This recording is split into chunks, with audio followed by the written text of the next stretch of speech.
하나님 아버지, 새벽에 깨어 말씀 보고 기도하게 하시니 감사합니다.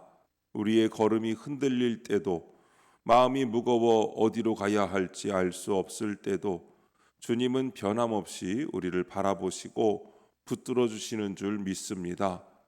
우리의 생각과 감정이 두려움과 염려로 흩어지지 않게 하시고 주님만 바라보는 믿음의 눈을 열어 주옵소서. 우리가 겪는 현실과 문제보다 더 크시고 모든 것을 주관하시는 하나님의 손길을 신뢰하게 하시며 우리의 마음을 겸손히 낮추어 주님의 음성을 들을 준비된 심령으로 세워 주옵소서. 오늘도 말씀하옵소서. 듣겠습니다. 예수님의 이름으로 기도합니다. 아멘. 성경 말씀 시편 60편 1절부터 12절까지 말씀입니다.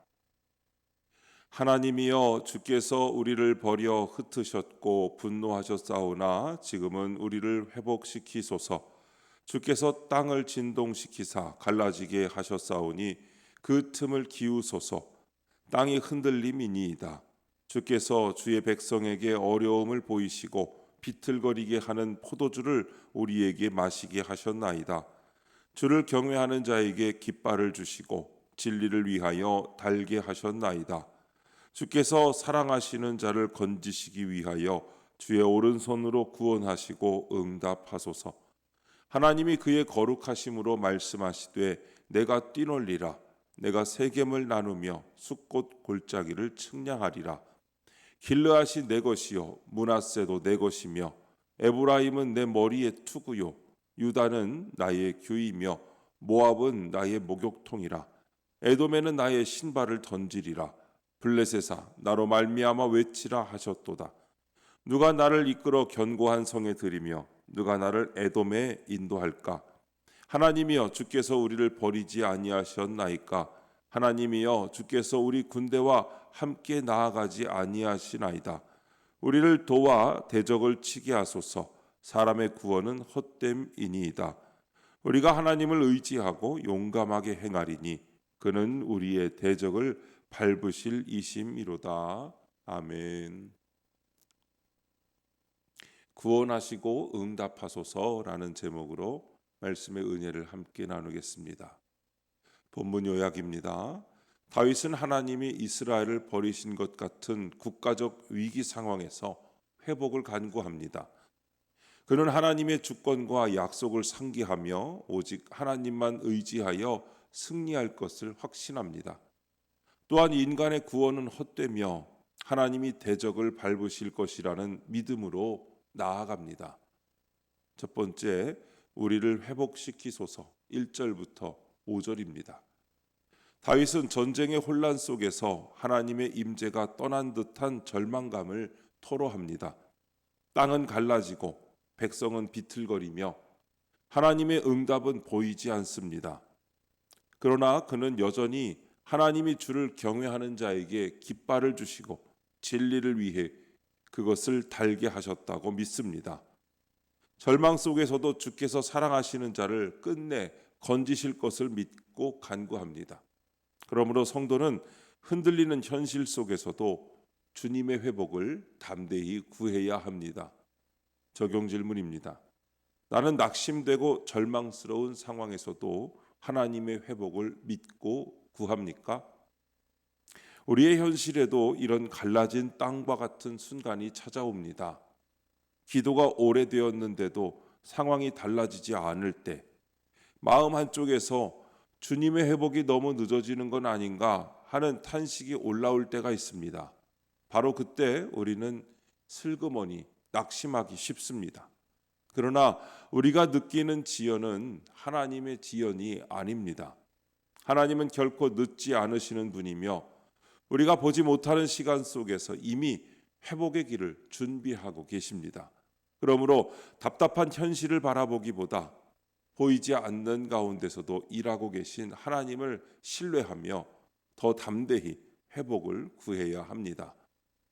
회복은 우리의 노력으로 이루어지는 것이 아니라 하나님의 주권적인 은혜입니다. 우리가 할 일은 흔들리는 현실 속에서도 우리에게 주신 깃발, 곧 우리를 향한 하나님의 언약과 사랑의 표징을 바라보며 그분이 반드시 건져주실 것을 믿고 나아가는 것입니다. 우리를 회복시키소서라는 이 간절한 기도를 오늘도 드려야 합니다. 하나님은 이 기도에 반드시 응답하십니다. 그 응답이 우리가 원하는 방식과 시간이 아닐 수 있습니다. 그러나 그분의 응답은 항상 우리에게 가장 좋은 것이며 그분의 영광을 드러내는 길입니다. 두 번째, 나의 목욕통이라 6절부터 8절입니다. 다윗은 하나님의 거룩하심으로 선포된 약속을 떠올리며 이스라엘 땅과 주변 민족들을 향한 하나님의 절대 주권을 찬양합니다. 길르앗과 에브라임, 유다는 하나님의 소유이고 모압과 에돔, 블레셋 같은 이방 민족들조차 하나님의 손 아래에 있습니다. 어떤 위기 상황에도 하나님은 모든 민족과 나라를 다스리시고 하나님의 약속은 크고 결코 흔들리지 않습니다. 따라서 성도는 모든 상황을 넘어 하나님의 주권과 약속을 굳게 신뢰해야 합니다. 적용 질문입니다. 나는 상황과 관계없이 하나님의 주권과 약속을 신뢰합니까? 우리 앞에는 오늘도 수많은 모압과 에돔과 블레셋이 있습니다. 우리를 위협하는 질병, 우리를 압박하는 경제적 위기, 우리를 괴롭히는 관계의 어려움, 우리 앞을 가로막는 불가능해 보이는 상황들이 그것입니다.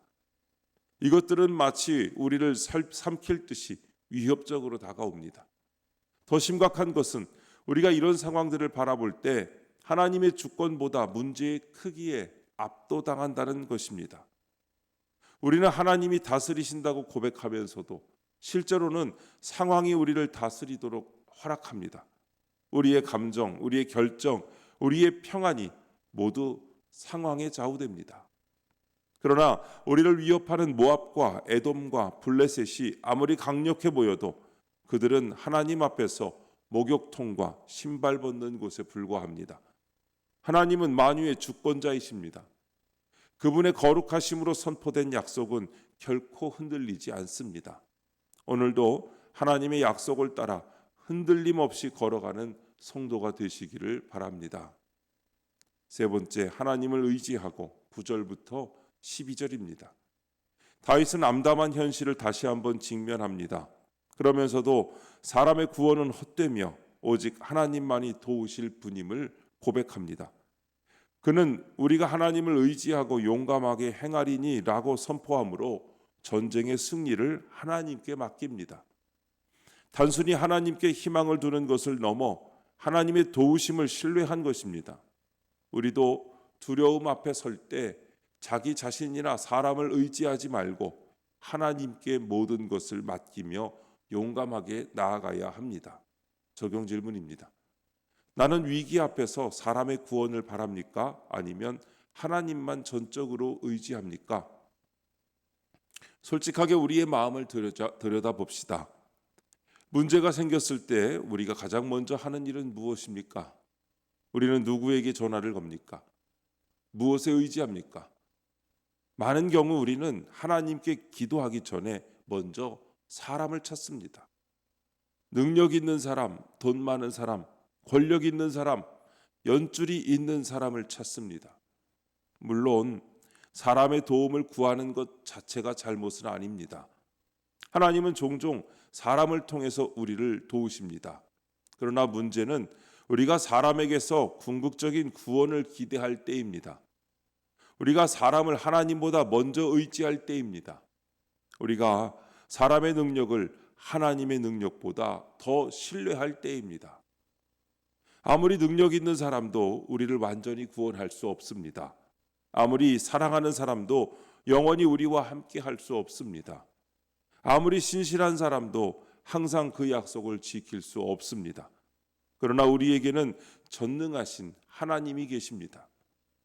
어제나 오늘이나 영원토록 동일하신 하나님, 신실하신 하나님, 우리를 사랑하시는 하나님이 계십니다.